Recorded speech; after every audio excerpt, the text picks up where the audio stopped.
Girl, you need to know, like, my third podcast episode is about this guy named Charlie who owed me $80 and didn't pay me back. Like, the title of the video is, Charlie, Pay Me Back.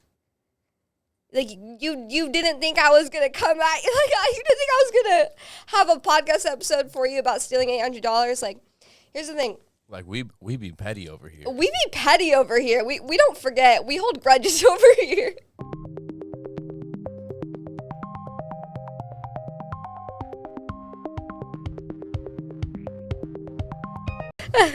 It's a popular song by Olivia Rodrigo.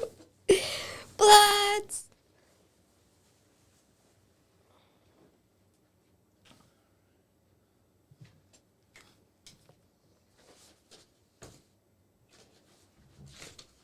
Alright, let's kill this shit.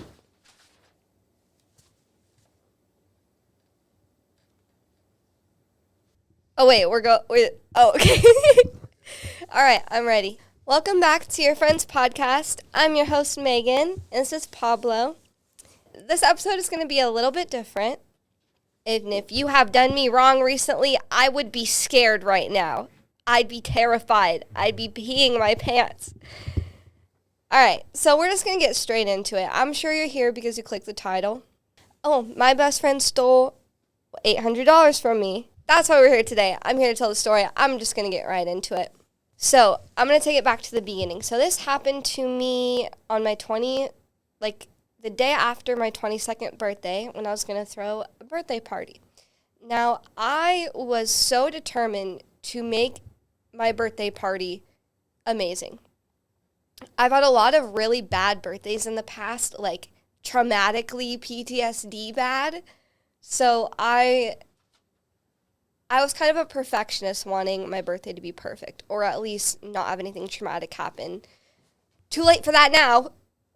The day of my 22nd birthday party, my best friend, what should I call her, Phil?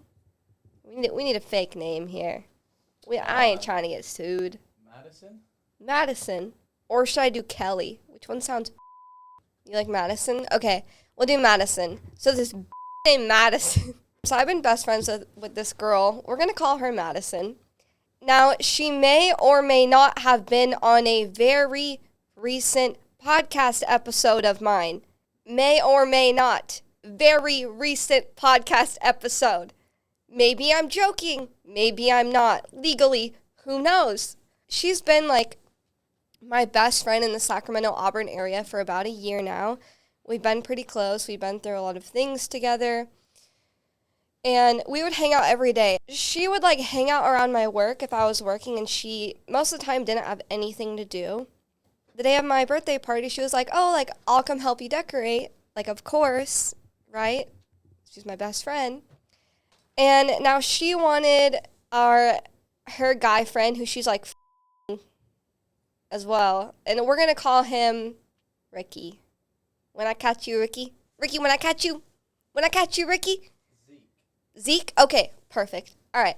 So Madison and Zeke. So Madison was like, well, can we pick up Zeke too? I want him to come. And I was like, okay, yeah, that's fine.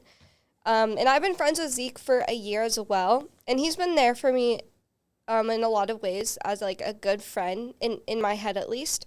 So I picked them both up early-ish in the morning, 11 a.m.-ish, noon-ish on the day of my birthday party. Now, people weren't going to show up till 8 p.m., 9 p.m., but I wanted to get up to the ranch. I live in a ranch house now, by the way. That's where I was throwing my birthday party, and they were both going to come help me decorate.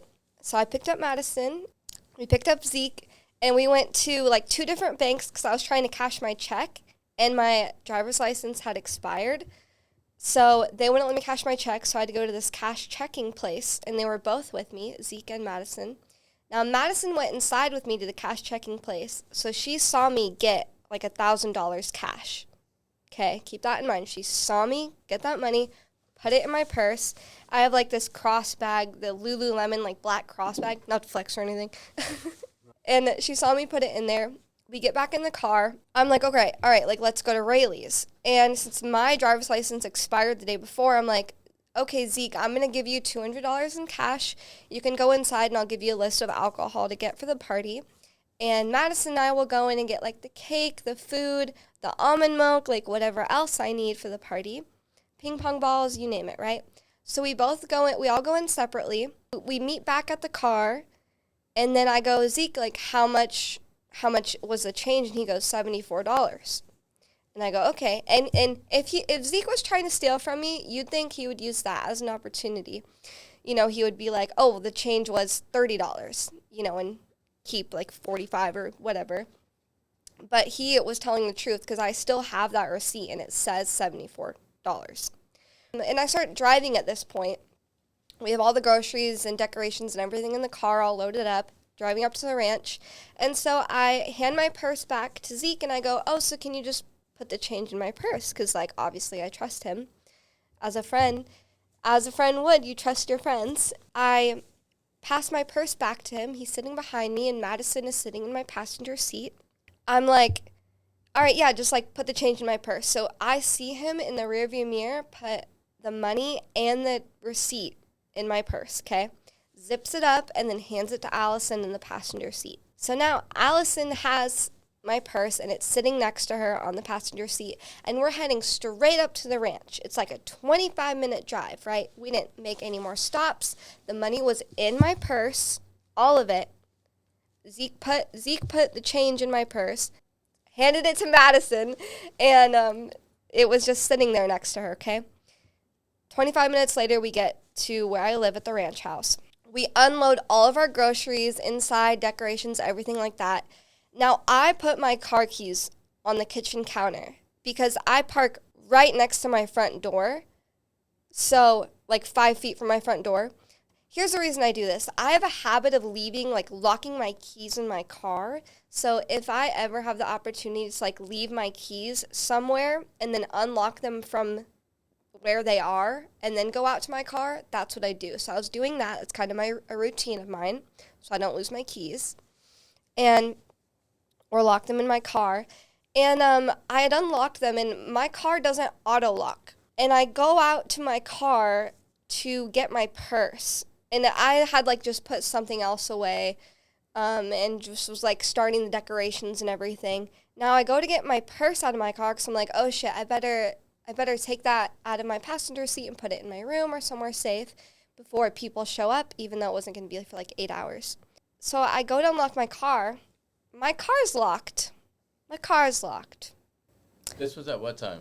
This was at like 1 p.m., 8 hours before anyone showed up. The only people who were here were Zeke and Madison. Okay, so your car got locked that early. You couldn't find your keys that early. Absolutely. And guess what? I have put in 17 and a half hours of time looking for my car keys on my property, and I have not found them still. Okay, so where's your oh, wait. Did I miss something? Was your purse in your car?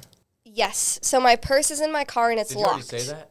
Yes. Okay, I'm sorry. And so my purse is just, like, sitting on my passenger seat. Because I was, like, thinking, like, oh, I can't leave my purse there. My rent money's in there. I better go get it. But my car was locked. And I was like, that's weird. I go inside to get my keys off the kitchen counter where I know they were. They were gone. They weren't anywhere to be found. My keys literally vanished. As if someone hid them. For some odd reason. They were just gone. So I was like, that's weird, but I didn't think anything of it, right? You're not going to think anything of it in the moment. My two really good friends are here. I mean, obviously I lost my keys. Like, obviously I'm just a ditz. So I look for my keys for about 4 hours. I can't find them. At that point, I didn't have any more time to look for my keys. I'm just like, well, I could have locked them in my car, or they're lost somewhere. Were they helping you look? They were trying. Didn't seem like they were looking that hard. Like when I look back on it, they were not looking that hard. Madison was more concerned with her makeup, doing her makeup for my birthday party 6 hours in advance. I hadn't even showered yet. But, again, I didn't think about it. These two are really close friends of mine. Several hours later, around 9 p.m. is when the first people showed up. Basically, all my close friends show up, and we have, like, a great time. Phil was there. Phil, did you have a great time? I did. Hell yeah, let's go. I had a good time. It was fun. I had a really fun time. Certain people don't know I was there. But it doesn't matter because Does Madison not know you were there? Madison knows I was there. Okay. Oh, certain people. Never mind. Phil was never there. I got you, Phil. Okay, so basically the whole party was super fun. I'll get back to some things that happened during the party in a little bit. But to finish the story, Madison was very eager to leave early the night of my party. She didn't want to stay the night, which was weird because she had always wanted to stay the night at my place. She didn't have anywhere else to stay. She kind of couch hops, and, you know, we hang out every day. We talk to each other every day. It was weird to me that she wanted to leave early. The next day, I called AAA after we looked for my keys all day the next day. AAA comes out. We're watching AAA open my car door. He gets it open and go and grab my purse, open it to see if my car keys are in there. There's no car keys, and my money's gone. So, therefore, the only people it could have been was Zeke or Madison. A human hand had to unlock that purse, grab the money, lock my car keys, hide my car keys, or steal my car keys. And the only people it could have been was Zeke or Madison. Now I'm going to provide some extra little details. So Madison started acting very weird. She was texting me very weird things. And Phil, this is fucking crazy. This is crazy. So I was like, okay, it has to be one of them, right? But I need to play this game logically because whoever stole my money, that was $800. Made a little bit over $800. That was my rent money. That was my food money. I survived paycheck to paycheck. So is that the day after, and I had suspicion that it was her because it could only be Zeke or Madison. Given all the facts and the whole timeline, it could only be them, right? So the next day I was like, okay, well, if there's a way to get my money back, I want to. So I was going to try to manipulate the situation. I didn't want her to know that I suspected her. So I started playing real dumb. She was texting me all this stuff about how, like, just trying to convince me that I never had the cash and that my car was unlocked during the party. So I was just going along with it. And I was like, my goal was trying to make her feel guilty so that I could hit a string in her soulless heart. Joke's on me for thinking that I could give her an opportunity to make this right. I tried. She actually offered to come help me look for my car keys at the property. And I was like, yeah, I'd love that. But in my head, I was thinking, like, okay, she's going to come out to the ranch, help me look for my car keys. I'm going to be like, okay, I'll check my room and the bunkhouse, like, Madison, you check outside in the barn and my car. Because that would give her an opportunity to plant my car keys or plant the money back. And it sucks because she knew the situation I was in. She knew I was surviving paycheck to paycheck. She knew I am behind on all of my bills. I have rent to pay. If I don't, I'm back to living in my car again. She knows all of that. So the fact that she would still do this makes me question how I can trust anyone ever again, which sucks. And I'm trying not to let that affect me in my future relationships and friendships, but this hurts. It hurts. Anyway, so she said that she would come look for my car keys, but the night she was supposed to come up, I think she caught on and realized that I was being fake towards her and that I knew it was her. Because she immediately switched up and was like, I can't come help you find your keys. I'm busy this week and the weekend. Doing what? Spending my money on drugs? Like, doing what? Working, what, 8 hours a week? Like, busy doing what? Busy hiding from me? Also, the next day, she turned off her Snapchat location. Her best friend blocked me. She went into hiding. Now, she did not go into hiding because she's scared I'm going to beat her up. She went into hiding because I know she would not be able to look me in the eye. I know it, and I know it in my gut and in my heart that she did this. I know it. I felt this fireball in my stomach of betrayal, and, like, I felt violated. almost. Like, I still feel violated. I don't feel safe. I feel like I can't trust anyone right now. And that's not a good feeling. If you've ever had someone steal money from you or belongings, it doesn't feel good.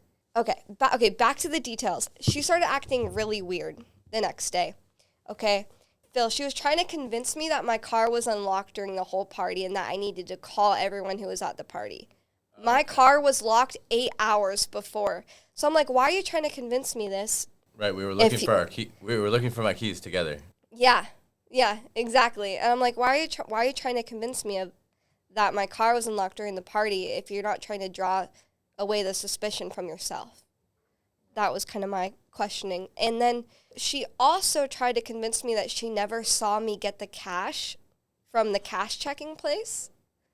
Like, she tried to convince me that I never had the cash in the first place. And like, girl, I'm sorry, but are you stupid? Like, how do you think I paid for the alcohol and the food and cake and everything? Like, she was right there with me when I got my cash checked and saw me put the money in my purse. And when she said that to me, I'm like, okay, you are guilty. And she wouldn't answer any of my phone calls, and I just knew. But I also was like, okay, I need to figure out a way. If there's a chance I can get my money back, I need to figure that out because I'm fucked right now. Because in all reality, she made me just like her. She doesn't have money. She doesn't have a car. I haven't had my car for 5 days, and I don't have any money. Like, she made me just like her, which is so insane to me. And the way she's acting is extremely guilty. Like, she'd posted on her story and was like, I wouldn't do that. But, like, everyone listening to the story right now, I would like your opinion, because is it not everyone I've told to about this that is mutual friends with her and I are like, after I tell them the story, they're like, oh yeah, obviously it's her. Like, obviously it's her. And I'm like, yeah. And it hurts. It hurts, but when I put everything together, it makes sense. Like, 1 month ago, I lost my Dickies belt I've lost my Dickies belt for like 5 months, right? But 1 month ago, I saw Madison wearing a Dickies belt. And I go, hey, is that my Dickies belt? And she goes, no. 1 week later, she just gives the Dickies belt back to me and doesn't say anything. And I'm thinking in my head, like, okay, are we just going to brush over the fact that you lied to my face and stole my belt? So that was interesting.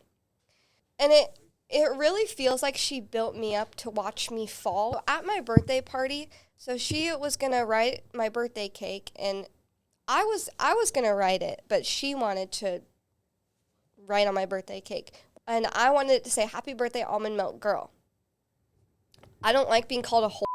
And like, I vocalized that to her that I did not want that on my cake, and she put it on my cake anyways.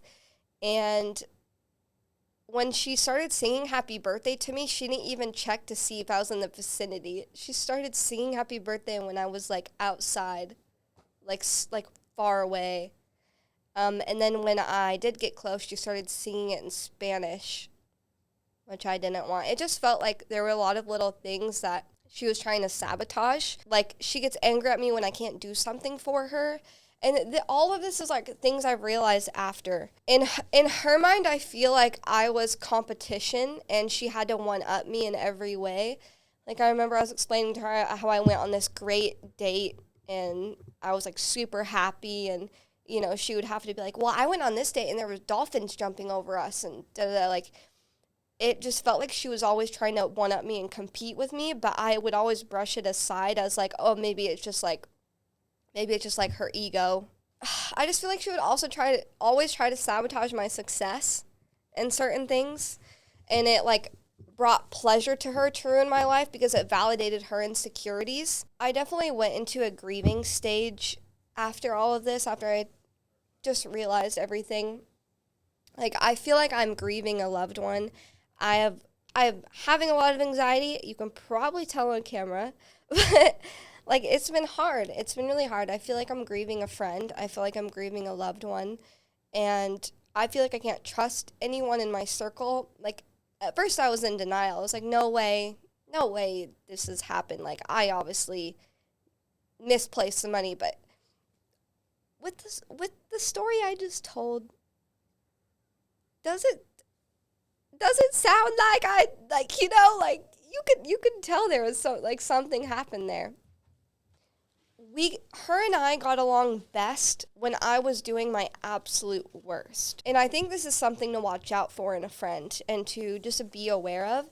When I was living in my car again and in a very manic state from getting out of a really toxic relationship, and my self-esteem was on the floor, I didn't know where I was going to stay, I didn't know what I was going to do, and this was just like a month and a half ago, 2 months ago. When I was in that low of a state, that's when I felt like we were this unstoppable duo. We were like soul sisters. We were amazing when I was at my mentally and physically lowest. But whenever I felt like I was doing amazing, like I was on top of the world, like I could do anything and my job was good and I finally moved into this ranch house and I feel like my life was flourishing and opportunities were arising for me. Whenever things were going good for me, there was always friction between us. The friendship only felt good when I was doing bad, which is a huge red flag to me, and it sucks that it took me this long to realize. That was an $800 lesson that I had to learn. I guess I'm glad that it wasn't way in the future and I was like a millionaire and she stole $250,000 from me, you know? I'm glad it happened now. So she would ask me to hang out, but I would tell her that I had plans with my boyfriend. And she would text me, "Oh, great, good for you then." I sent a question mark back because, like, girl, why are you so mad? And then she responded with, "Just kind of hurts my feelings, but have fun. I'm not important to anyone." Like, you emotionally manipulative. Like, it's just crazy to me. It's crazy to me that you can be so close with someone. You can be so close to them. You could go through thick and thin with them. You could feel so connected to this person. But something always felt a little off. And whenever I don't listen to my intuition, it always happens. Like, whenever I have, like, that sort of feeling, it happens. And it's funny because the podcast I shot with her, Madison, I had to cut out all of this footage about her saying that she steals from all these corporations and named the specific stores she's stolen from. I had to cut all of that out. And it's just funny. It's like, how did she think she was going to get away with this? Like, how did she think she was going to... Also, girl, you need to know, like, my third podcast episode is about this guy named Charlie who owed me $80 and didn't pay me back. Like, the title of the video is, "Charlie, Pay Me Back." Like, you didn't think I was going to come at you. Like, you didn't think I was going to have a podcast episode for you about stealing $800. Like, here's the thing. Like, we be petty over here. We be petty over here. We don't forget. We hold grudges over here. But I'm trying to come at this and talk about this the best way I can because it has eaten me up. I didn't want this to consume me, and I tried to not let the situation consume me, but it fucking consumed me. For the next, like, day or two, I just cried. I didn't want to get out of bed. I didn't want to move. I didn't want to eat. I didn't want to do anything. And I didn't know who to trust. I still don't know who to trust anymore. I was even, like, scared that Madison would be here at the podcast studio. Like, I'm paranoid. I'm paranoid that she's going to steal my car. But I would definitely like some insight on this, and if anyone out there has gotten stolen from, how did you deal with it? I'm still having a really hard time dealing with it. I was so sad and depressed at first. I felt so betrayed and violated. That followed with like 4 days of pure anger. And that's why I didn't want to do this podcast right after, because I was consumed by anger. And I still am a little bit, but I'm trying not to, because that, honestly, that's not going to help anyone. Karma does exist. And I was really scared to talk about this, but I felt like podcasting is very therapeutic for me. It's my thing, it's my passion, and I've personally felt like I couldn't get rid of the fireball of stress in my stomach, I woke up throwing up the other day. Throwing up stomach acid, throwing up everything because of how sick this is making me. Because how can someone I let this girl sleep in my car when she didn't even have a car to sleep in. And it's like, as someone who knows your whole situation and has seen you at your lowest, and I gotta say that the bitch is good. Great performance. Absolutely. You really had me fooled. Karma's a bitch. Karma's a bitch. That's all I gotta say. But, girl, you really did this to me on my birthday? Like on my birthday? On my birthday? Girl. It's fucked up, man. It's giving bloodsucker fame bleeding me dry like a goddamn vampire. Okay? It's giving Lacey, oh Lacey, you are out to get me. Okay? This is fucked. And I was really scared to talk about this because I don't have hardcore proof, right? But this is all circumstantial proof, and it still matters. And I was scared that if I told all my friends, what if they don't believe me? What if they don't care? And I know she's manipulating people and telling them things, and she posted on her Snapchat story and deleted it very soon after. But it said, I would never steal. I did not do this. I helped her when she was homeless. Girl, what? Girl, you helped me when you were homeless? How? You don't have a job, you don't have a car? I had a job, I had a car. I think I helped you, girly, and I don't know, everything about her screams guilty. She won't answer my phone calls. She was talking to Phil today, trying to tell Phil to not have me podcast and to not expose her. But it's I wouldn't if she gave me my money back. If you're going to take my rent money, you're going to be podcast material. That's how it works around here. Right, Phil? Hey, I don't know what's going on. Phil, you're my homegirl at the end of the day. Thank you. I was honestly scared that, because honestly, Phil, I was scared because she is beautiful and she can be manipulative, and sometimes that's hard to compete with, even if you're a homegirl. You're afraid she was just gonna come over and just start sucking my shit. Yeah, no, literally, because she's a fucking. Don't be friends with Megan. No, literally, because she would do some shit like that, and I'll give you late night gluck gluck. Literally, she would. I was honestly scared she was gonna come in here and take my podcast producer away from me. I mean, she took my rent money. She took my car keys. What else is she gonna do to me? I'm paranoid as This was an $800 lesson, but I am weeding out my real friends. That's what this situation is doing for me. Will I get my money back? Probably not. Am I currently scrubbing toilets at my aunt's house to try to make up the money? Yeah. But I need to let go of this anger for myself, and I think that's a huge thing. If I came in here 3 days ago, I would be telling this story in a whole other manner. I feel so angry. I feel so betrayed. I feel violated. I let this bitch come on my podcast. I asked my Aunt Lori this the other day. I said, how did you just become so strong? How do you not let things faze you anymore? How can someone yell at you or do something to you and you're strong enough to not let it consume you and kill you from the inside out? Because my cortisol levels from stress the past week have been concerning. I'll wake up throwing up. She should be the one feeling guilty.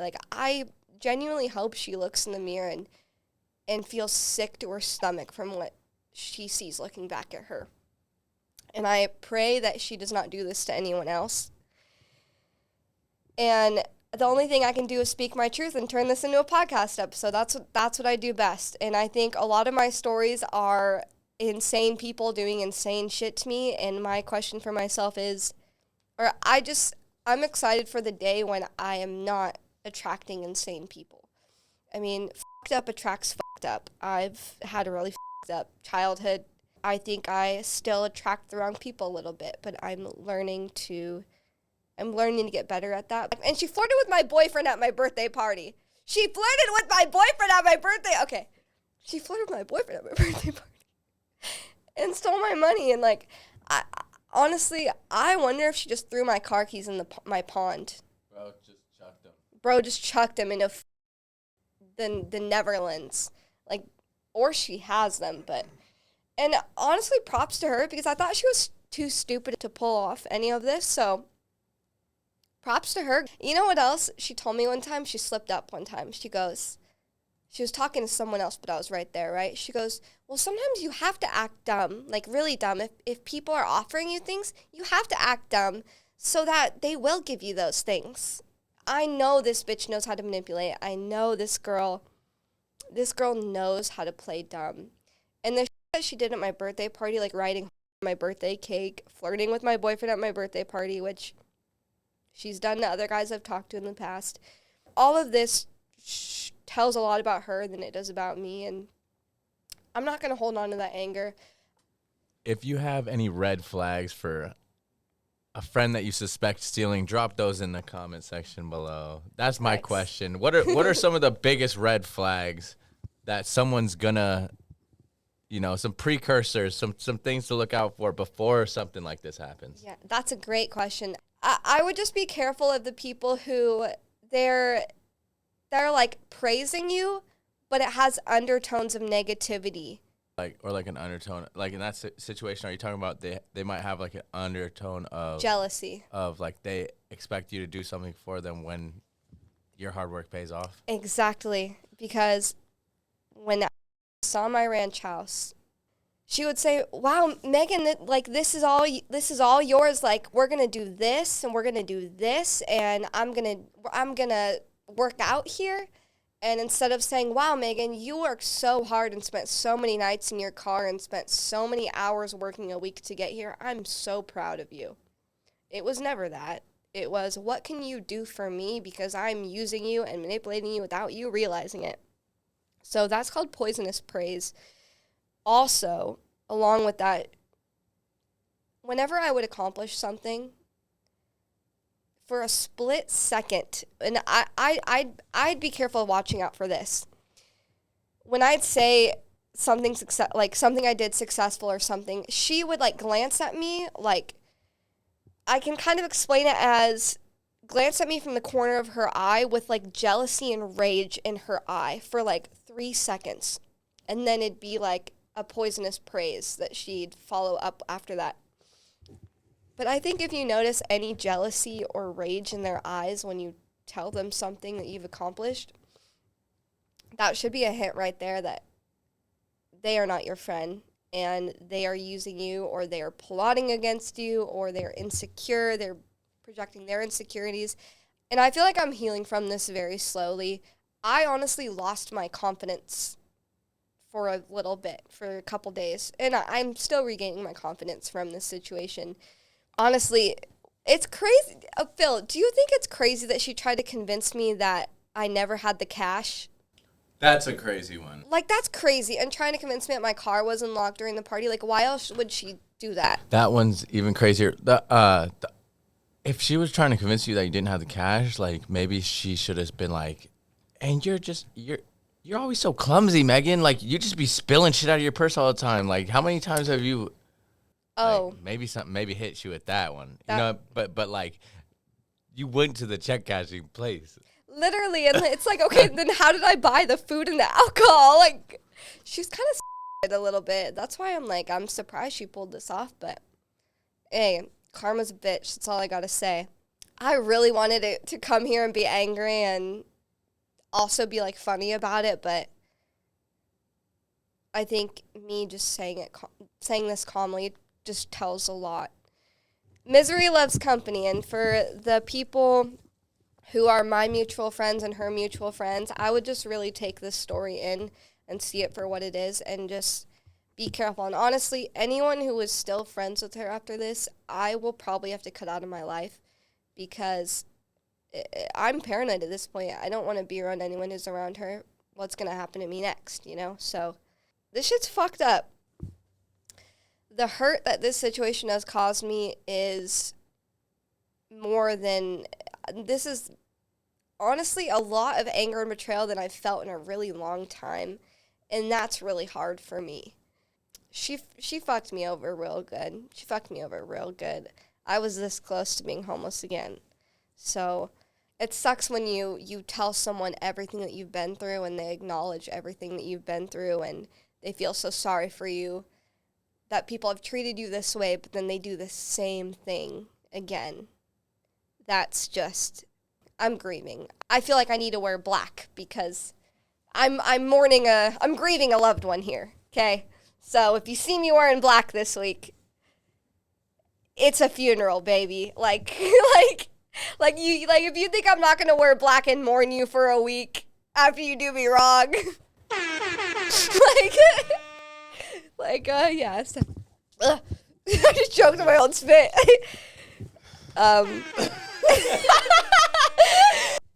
The worst thing is she's probably buying drugs with my rent money. She's probably partying.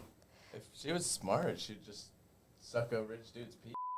I know, if she was smart, she'd go get flown out by sugar daddy. Like, why do you have to steal? Why do you have to steal from a person who, like, really helped you a lot in life, too?